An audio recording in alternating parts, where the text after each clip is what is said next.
So the stash is back, but white lights are out. We're an Overlander, so you gotta have amber lights unless you're, or you're not an Overlander.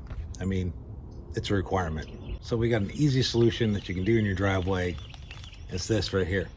So, this right here. There we go, turn it up right. It's a product from Lamin-X. It's a protective film company. So what this is essentially a 12 millimeter thick product.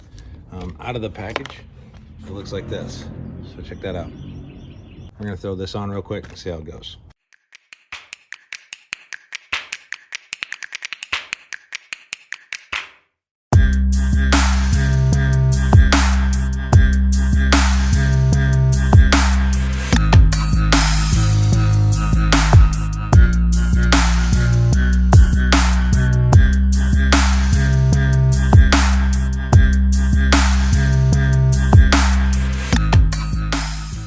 And there you have it. White light, now amber light. And my buddy Jason from Ruckrick says, it's so easy, an Overlander can do it.